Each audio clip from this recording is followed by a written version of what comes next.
Welcome back to Agency Ascend. Today we're breaking down the top 5 things impacting captive agents in 2026. With us, as always, we have Mr. Chris Sterlacci, our managing partner, and Jessica McBurney, our RVP extraordinaire. Hello. Yeah, you can actually talk today. Hello, child. I have the wave. And I'll tell you right now, with the captive agents, that's actually a pretty hot topic because there's been a lot of changes with some of the captives recently. Oh, yeah. Right. So, and those are the things that we're going to really get into today. But for the top 5 things, and more importantly, right, like why, if you're a captive, you should actually start exploring an independent agency route. Because it's always a tough move. There's no doubt about that. 100%. But at the end of the day, if you don't start now, it's just going to be that much harder 6 months, 9 months, 10 months from now. So today we're going to kind of like a rapid fire style for the top 5 things. So, Chris. What's number one? What's number one? Commissions contracting. Really? That was a hard word to say. Commissions being reduced. How about that? There you go. All right. Contracting was a good word. I know, but that's, well.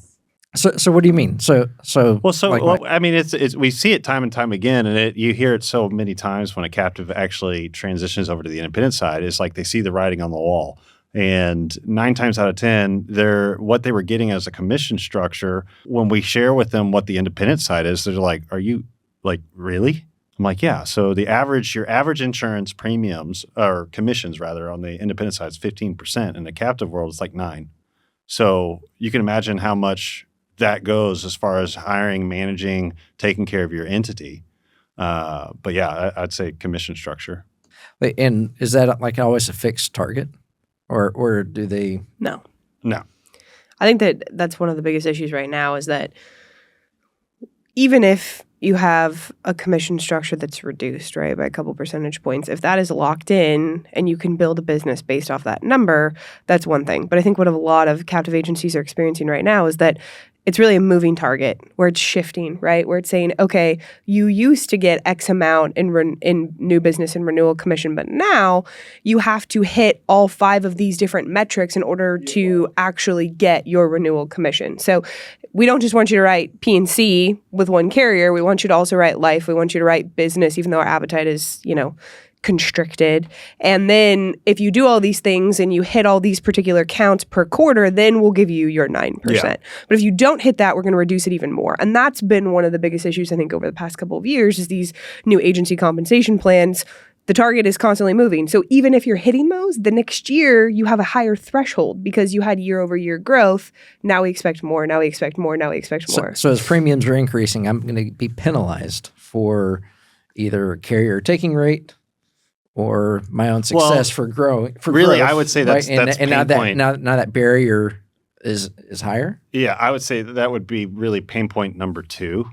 Not to jump to that super quick, but you are tied to who you're as a captive agent, who brought you to the dance. So if you're State Farm, Farmers, or whoever, when they're hot, and they're going to be hitting every time. And so as an agent within that market, when it's their time, they're going to be killing it. They're going to hit their production goals. They're going to hit all that. And as soon as the marketplace shifts, then they're like going, oh, crap, Yeah. Yeah. It's very cyclical.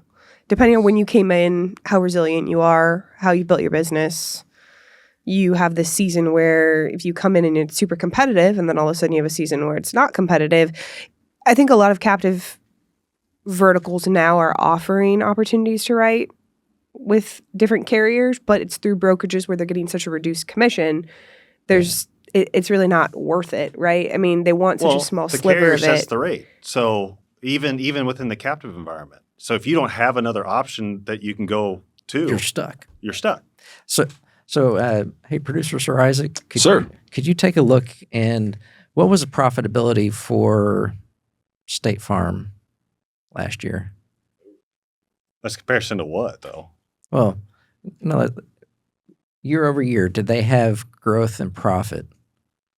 Or pick another one. No, I mean, State Farm's the big behemoth, right? Total revenue is $123 billion. Yeah, up from 104. Net income So do they have for 25? There you go.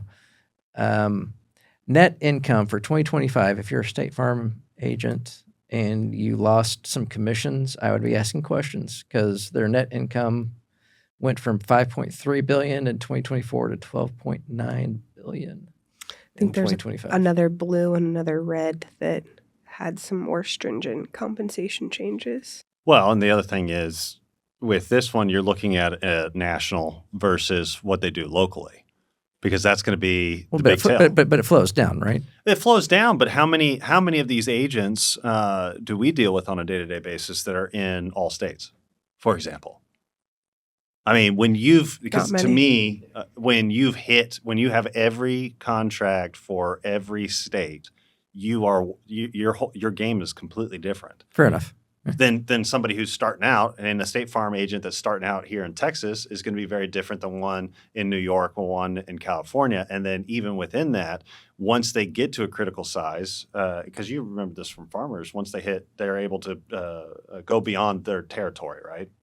Yeah, I mean, most of the time it was more so if they had commercial business that made sense that it extended into other states, which I think is similar with the Big Red too, that you have to have a sliver of commercial. Big Red. Yeah. Nice. You have to have a sliver of commercial that, you have a franchise operation where they've got, you got 5 units here and then you got another 10 spread out, and then they'll give you contracts in other states. But it doesn't mean that they open up personal lines. So I would Google search profitability year over year for the top 5 insurance companies. There you go. Because the point of this is, if profitability is increasing, why are the rules changing and taking away my income? So let's see. Year over year, top 5, Progressive, profit 70% expense ratio. Berkshire Hathaway, interesting. Guard is there. Well, that's Berkshire, so that would be Warren Buffett. State Farm's number 3 with a $8.4 billion profit. Then comes Liberty Mutual, then Allstate. So everybody's growing because we just made it past the worst of the worst with the hard market. And that just kind of reinforces, though, right? Oh, but look at the expense ratios. Yeah, but State Farm's 91.5. But still, at the end of the day, they're incredibly profitable. And so, if the target's moving, why? Shouldn't we be incentivizing? Yeah, I mean, I think it's a good question, right? I mean, I think that like Allstate is notably on here, and they are massively investing in the independent channel where they purchased NatGen and they've brought a whole new product to the independent channel. So I think, and Farmers is doing the same thing through the Foremost product. So they may be constricting their captive channel to, I think, work out some of those lifestyle agencies that we see, where when we're talking about having to have year-over-year growth to then hit those next metrics to get the baseline commission structure, they're really squeezing out those lifestyle agents, right? And so they have these new recruiting platforms that they're starting to put out that are looking a little bit different, but they're also heavily investing in the independent channel. So could that be why they're reducing the renewals? That they're investing in the independent channel, or reducing renewals on the captives to help force some of those captives Absolutely. Yeah, because if you're sitting at $150,000 in revenue and you've been getting $150,000 in revenue for years, and then the premium jumps up and now we're paying more on the same PIF count, how do you control that? All these agents just got a massive increase and they're not bringing any organic growth. So they're creating metrics to make them grow, constricting it, and if the bottom falls out, that's fine because they'll create new recruits. But all of that to say, there's different insulation in the independent channel when you are part of the right type of network for those types of things. I think that there's... I was going to say the reduced in renewals is kind of the third key, because obviously with State Farm, you have one set. With Farmers, you're going to have another set. With Allstate, you're going to have another, so on and so forth. Each of them are going to handle it very differently. But they all handle it differently. So you need to know what you're actually in.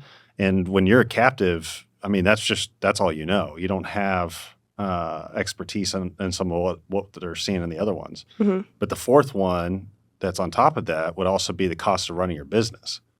That was the point that I was going to make too. Your overhead expenses, they haven't changed, right? Your fixed costs haven't changed.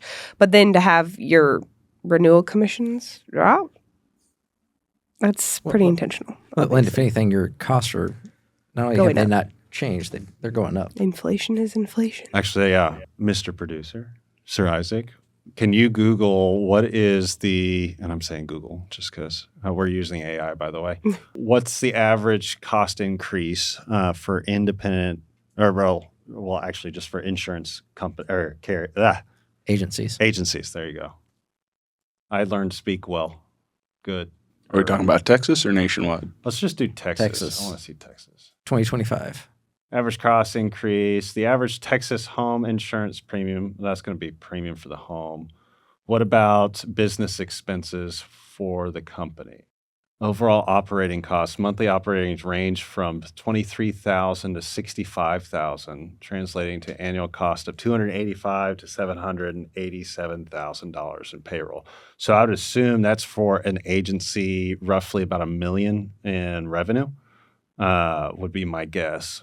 Payroll and benefits per month would be ranging from 20 to 50. Office supplies, utilities. So wow, it just goes on and on.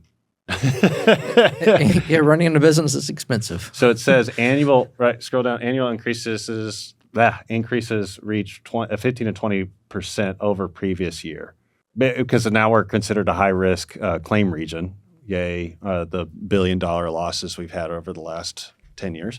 Yeah, so costs to run your agency have gone up. However, my opportunities to earn on my renewals Are going which down, are or harder to reach. built on relationships that I've had for the last 10 years, and I now earn less on them. A notable distinction, though, between the captive channel and the independent is there aren't the same requirements for that retail brick and mortar storefront that is that higher cost per square foot, where you could easily have an executive office suite. You could be out networking, be running your business, and you don't have to incur that 1,500, 2,500 square foot office that you had to have in the captive environment. And you have to have a certain amount of staffing per premium count in most captive channels. Again, if you can run lean and you can have great processes with VAs, hire producers when it makes sense for the business, you also don't have those fixed costs that come into play day one. So as a business owner, I want to make sure I hear you correctly. As a business owner within the captive model, I don't actually have the ability to control and determine where I put my business or how many people I have working in my business. I mean, contractually, they would say you can control it, but they are going to create stipulations that say you have to have a brick and mortar. It needs to be approved. They're going to say if you're $1 million in premium, you have to have, starting off, you have to have 2 licensed and employed staff. So they need to be licensed. They need to have passed a background check. They need to be in your system. the boundaries, the boundaries in which that you have to perform in are much more restricted. Yeah. So you Technically, don't have you a whole lot of have control, complete choice within the boundaries. which cost you a lot of money. Those boundaries cost you money. That's to me. That's what captive. Buy your own guardrails. I live in captivity. That means I have to obey the laws of that ecosystem. That's how I think it. I don't know. Is that weird? I don't know. Huh, I feel like I'm in a cage whenever I talk about captive. So that's just Might be the word. I'm a free range bird. Okay. wow. It's our next marketing segment. Would you like to be free range? That's going to end up on a short. Oh, absolutely it is. But to answer your question, no. Once you are part of that channel, you have a requirement to meet those standards, and those standards just continue to shift upward, especially the staffing model, which I think that we could all say we've looked at agencies that are $1 million in revenue that have a couple of employees, and then you have other agencies at $1 million in revenue in a captive 10 employees. Like, Seriously? yeah, Wow. Well, but you have to wow. have 2 when you have nothing in premium. But see that. Okay, does that extend the same if you're commercial focus versus personal focus? Well, most captive channels have very small commercial appetite, right? Okay. So, yeah, and it doesn't change. It's just pure premium. It doesn't from what I have looked at. Now I'm speaking through the lens of what I have looked at personally.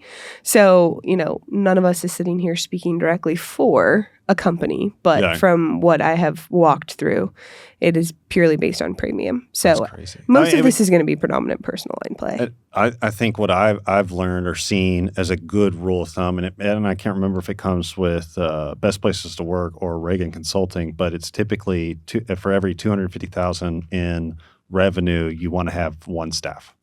And so when you look at $1 million book, you're looking at 4 service team members to kind of help position that. But it depends, because when you're looking at the difference between volume flow with a personal lines book versus, say, a large middle market book. If it's a large middle market book, it could be made up of less than 10 clients. And it's like, okay, so me and 1 or 2 other people, we got you covered. We can handle this. Especially now with even AI and, like you said, using the I think with a lot VAs. Of processes where you have integration systems that help you do things more efficiently. There's a lot of opportunity to become more efficient is the best way to put it, and not have to have that fixed cost of hiring somebody. Like we saw, what's one of the biggest contributors to overall expense in a business? Payroll. Yeah. So I think that's a big thing. I mean, moving target in all the ways that we're discussing, obviously there's a constriction with reduced renewals. You have more requirements, you're earning less, fixed costs, shrinking margins. These are all things that business owners are looking at and thinking. Well, and then ultimately, what do I have control of? Right. Right. I mean, which is a great question. What do you have true control of other than putting new business on the books all the time? So I think those are all the things I can pick the color of the carpet that goes in my suite, can't I? Yes, you can. Okay. Well, you might have to paint the wall a certain color, but accent wall. What did we just have somebody that came over and they are like, I just painted this office. I just spent all the money to paint this office this color. And we were like, oh. We had one that goes, I'm never going to wear red. And I'm like, well, there's independent companies that are red as well. Yeah, I think our colors are red too. So there you go. But I think all that to say that there's a lot of push right now for agents to think about what the independent channel offers in 2026, especially, I will say, from my time here, seeing markets start to open up and seeing the opportunity actually for direct appointments, where I think that there's always been a massive value add to an agent that was looking at leaving a captive environment and starting an independent agency, even if it was purely based on the fact that, hey, if I have 10 or 15 more years in this business, the resale value of my agency is going to be so exponentially greater if I grow it in the independent channel now. It's worth it for my business to move on to my kids or for my retirement to move and to start over here. But also now we're starting to see there's actually direct contracts available for people that can come over and produce. And I think that that's a huge indication that people should be looking. I think one of the things that, some of the entrepreneurs that I've met with don't contemplate this, and I think it's something that everybody should, but it would be what's your goal associated with building your company? Is it going to have a legacy aspect to them, or are you going to perpetuate within a family member? Is that the goal for you to create generational wealth to a certain extent? So that's why it's like, okay, there's a great leverage with a captive or a franchise type model where you can build up, and within the franchise type world, your goal is to have 3 or 4 of them to replicate and build that, and then eventually have people manage to get to where you're less involved. That's not a bad model, but when you think about legacy and kind of setting that up, you're building somebody else's legacy when you're in. This is my opinion. You're building somebody else's legacy within a captive versus your own. Yeah, absolutely. Absolutely. So then it's pretty safe to say now is definitely. Let me ask a question rather than making a statement. So, is it still worth it to look at stepping into the captive world, knowing all the upside that there is with the independent side? See, therein lies one of the struggles I would have if I was new to insurance, completely new, because I will. Let me give some credence or some kudos to the captive. Their training, their education, their resources there do make for very strong swimmers or very strong business-minded individuals. Because when you have only one avenue, like you have to make that avenue work. Versus when you have the option of choice, I'm ADHD, like I'm going to get distracted. It's just naturally going to happen. And I also am a proud proponent of the military. That is not a very ADHD friendly. There's like, no, this is your job. You do this. And I thrive in that environment too. But no, that really helps ADHD. That helped me. Yes, it takes out all the options. But I would argue, and yes, it does. I would say that structure though, at the beginning, was instrumental in my success and how I push myself, how I motivate myself. And so I'm almost, and I know this is sound weird for an independent guy, I would almost say cut your teeth on the captive. And then when you're ready, then go independent. Because then you're going to understand the value and the differences between what your product offers versus the 15, 30 other ones that are out there that are going to be competitive for your client.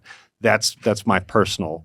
All right. So then follow-up question to that is I've spent 5 years, 10 years building up my captive book. Yeah. Now what? Why do I want to start over? We got the finger point. Well, okay, yeah, finger point. All right, Uncle Sam, tell us. Okay, I would leverage Give us that. the tea. I would leverage it. I How? would say How? So I think finding somebody that's starting off in their captive model, selling it to them, Okay. really maximizing that buyout, and then leveraging the cash that you have to start over. If you're selling it to a friend, obviously honor your non-competes. I'm a big proponent of honoring your non-competes. Even if you're not Even if you're not selling to your friend, you still honor your non-compete. Well, that's true. Yes. But it's even worse if you do it to a friend. I'm just saying. I agree. Yes, honor the contract, but you're building relationships and the know-how, the knowledge to build circles of influence, to build those deals. And so when you go independent, leave that book alone. Go restart. And I've seen this with an individual producer who's rebuilt his book 3 or 4 times at different agencies. Never wanted to be an agency owner, but he would move. And so that was part of it. He wanted to go to a different state. So he would just up and leave and then start over again. That individual producer rebuilt his COIs. He had a plan and a makeup of exactly how to do it. And so it didn't matter. It didn't matter. He would identify 2 niches that he would spend the first year collecting X dates, going after them, building that repetition, and then the following he would add another 2. And he did quite well. Yeah. So likewise, coming from the captive, but see, it's not fair because I know more now than I did then. But let's just, for argument's sake, I would sell the agency, I would launch independent, and then I would at that point have the wherewithal to do that. I will say we do have a documented book by one of our members called Leaving Captivity, where he goes through and kind of models out that. Shameless plug. It's James Jenkins, who went from a captive to the independent, and he documents a lot of that. And he even says, learn from my mistakes. Don't do what I did. In a captive, you name your agency after yourself. Don't do that, because on the independent, you're like, I can't market that. If I do want to sell it, the customer comes in, well, I want to talk to Jim Bob. Well, it's Jim Bob's agency. That's who I want to talk to. Well, Jim doesn't work here anymore. Well, Jim sold 15 years ago. Yeah. Right. Jim is retired. Thank you. 15 years ago and you're just now coming in? So you take it full circle and to say, for the right person, it still makes sense to start in the captive side. But for the right person. For the right person. If you have, I will say, if you have significant experience in the types the clients that you want to market to, then I would go independent all day. Also, I will just give a caveat on my You can disagree piece. with me, Well, no, I think it's great to your point on somebody that's new to the industry, I like how right? I started my industry in the independent and you started yours in the captive, and you have the opposite. now we're gonna bounce off of it. I think, you talked about some great business owners coming out of it. I think that the people that are extremely business-minded will eventually, captive will be too small. It will be way too constraining. And when they actually look at their business, they will feel the lack of control. And it is only a matter of time before they break those binds. That's fair. It really, so if you're a true business owner, now here's what I will say. There are people that are, I don't want to say true, but there are different types that have great growth capacity. And so if your growth capacity is not there, you may be very happy in the captive channel for a long time. So here's the good. How And many that's not a bad captive thing. agents do you know that are generating more north of $1 million in revenue? Very few. I mean, that And would I think be that's more common in the independent channel. 100%. I mean, coming over here, I think the average size agency was It's twice gonna as big. It's going to take easily. it takes a different mindset to get there as well. And that's where I say the business owner that's going to look at the constraints in the captive channel, they're going to find a way to break it because they see it and they're like, I'm stuck. I'm pigeonholed here, and It here. makes me cringe thinking that I have to have this size office. I have to have this type. No, let me run my. They're going to break it, right? Like they're going to find a way to break it. So if that's you and you're finding a way to break it, call us. We're ready. We're waiting for you. But also I would say, one of the things that I say now, and actually a recent person that went independent, and I won't name names, I actually told them, I sat down and apologized with them because I recruited them captive. And I said, if I would have known now what I knew then, I would have said you were independent all along because they were embedded in such a deep business community that so much of that business was never going to fit the captive model. And even though they didn't have a ton of insurance experience, if they would have come on with the right group, if they would have come on with the right other agency, they would have had a ramp up and they would be in a totally different version of success because they were embedded in business and the captive environment has a limited amount of commercial opportunities. And that's a really important piece, a really important distinction because if you're going to do high value net worth, if you're going to do a lot of commercial, and we're talking, even just smallish medium commercial. That's not a captive play, truly. It is you want to learn that you're going to learn through personal lines is the captive model. So when you're ready to break out of that and you feel the constraints, we're ready for you. Absolutely. Well, hey, great insights as always, everybody. Now, before we get out of here, I want to throw out a slightly different challenge, should you choose to accept it. Instead of our normal book, movie type of outro, let's go with a specific movie quote. Bonus points if you can find one tied to somehow link into the captivity conversation. I got mine. All right. So I prepared a book. Oh, well, go ahead. Go. All right. So in honor of Star Wars, may the 4th be with you, I would say may the Force be with you, because that is a Star Wars quote. I don't know who exactly said it, but I'm pretty sure it's said multiple times. I would say that is definitely the difference of captive to independent. The Empire versus the Rogue. Yeah, exactly. There you go. All right. That was good. All right, I got that. On the spot. On the spot. All right. So here's what I'm going to say. Don't Google famous movie quotes that have to do with captivity. Not a good thing to put in. not a good Google search, huh? Go ahead. All right. So mine is very different than Star Wars, Star Trek Wars, as I like to refer to it. Wow, you just offended most of the people out there. Way to go. But no, mine's actually from Dumbo. The very things that hold you down are going to lift you up. So the things that you learn while in captivity are what will set you for that amazing growth while you're an independent. That and having large ears. Keep an ear to the ground. That's you have 2 ears for in one mouth. This one's good. All right. I don't want to be a product of my environment. I want my environment to be a product of me. The Departed. It's the best I got. That's pretty good. That's good. If you're captive, you are a part of the environment. You don't make it as much. Okay. All right. Awesome. Well, hey, thank you very much, everybody. And until next time, onward and upward.